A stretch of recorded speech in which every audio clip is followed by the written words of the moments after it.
What do you think of CSG changing their slab? I think that a lot of people, they talked about it. I had no opinion about it in the beginning. I just wanted to see what others were saying, and it seems that other people do like that change. So, that's I think that's a positive thing, because CSG, in my opinion, has Beckett.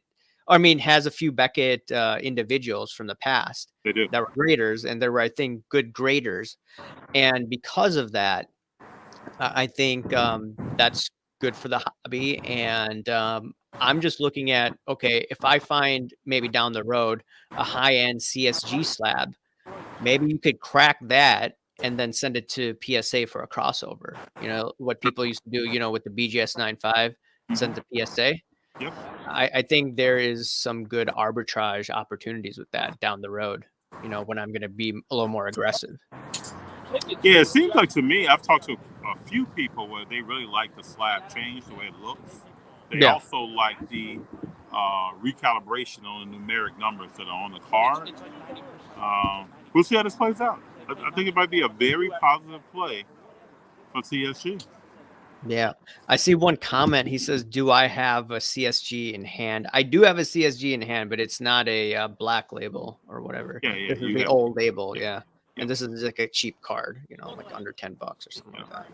All right. Hero 3 says, I think everyone going to crack CSG and send to PSA or back. It'd be interesting to see that. I mean, I don't know. I think the steps they're making is, I think it's a positive step.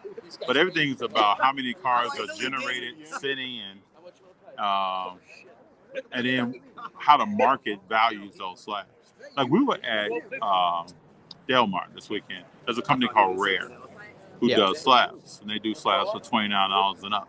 And everything is graded. There's no upcharge if your card has a great grade. Yeah. They'll grade your card, also your auto on the card, and then they'll give you 4 subgrades, and then they'll also tell you, once you get your grades back, what caused your card to get that grade. It's UV protected glass. It's the same glass they used to make iPhones. We was like standing there, and it'd be some content coming up. We were having a detailed conversation.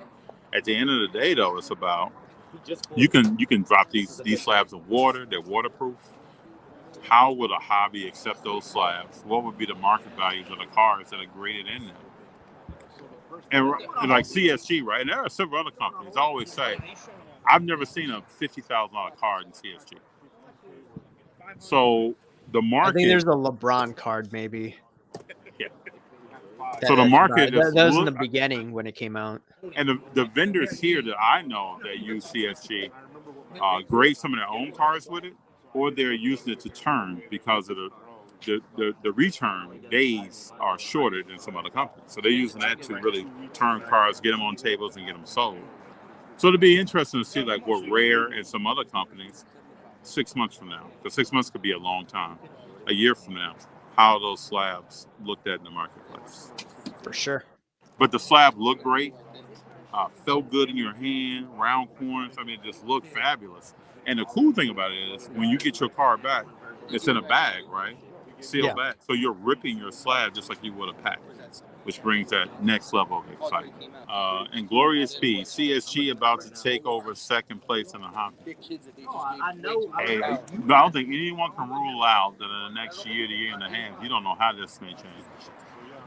Me personally, I like to see more activity from Beckett. I like to see someone from Beckett telling me something about their product, maybe who they're partnering with in the total market, and what are their plans for the future. Because I love Beckett slabs.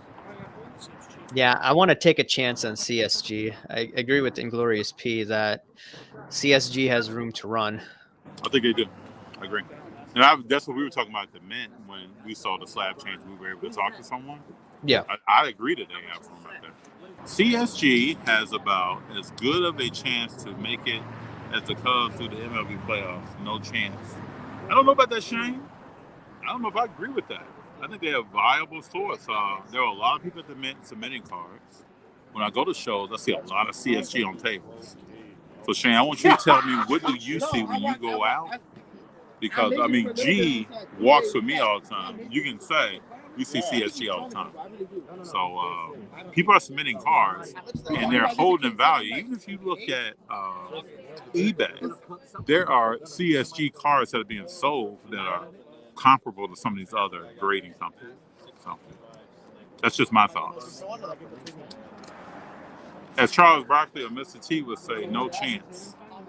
We'll see. We'll see how this plays out. I remember once upon a time when there were certain players in the market that people didn't even really collect or talk about. And now people are collecting and talking about them. So everything changes. Yeah, last few years, everything has changed. Yep. I can remember a time in the hobby when no one was grading cars. And then it went to only certain. It almost broke down by what you thought about the future. Right.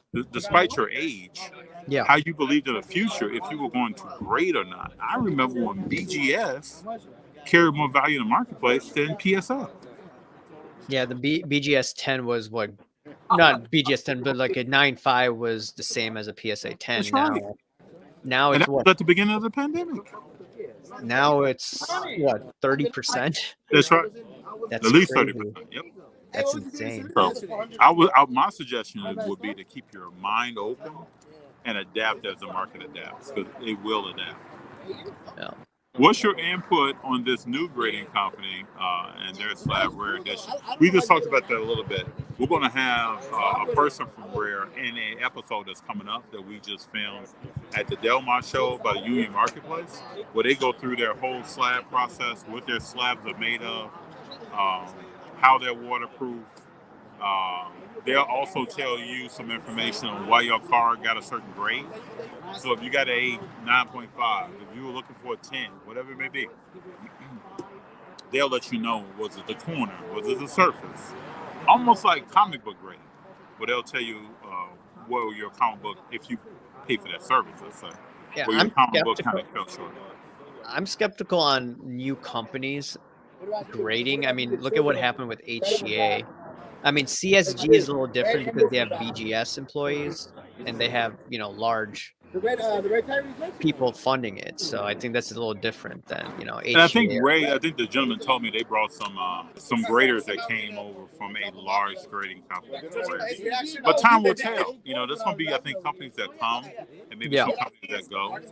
But I think in the next 5 to 10 years, there's a strong possibility there could be a company that we don't know about right now that could sustain their business to that time.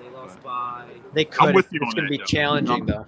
Yes, it's going to be very challenging. My first question to him was about turnaround times. And how does that play out? Those are the things that this logistics stuff, I think, are the barriers to entry. Then we started talking about actually getting the slabs in an environment where many companies are having an issue getting material for different things. You're a new company and you can't get slabs, or there's some kind of variation in the quality of the slab, how they connect. We have seen slabs that even Rob here at Burbank has pulled apart with his hands. You don't want that happen.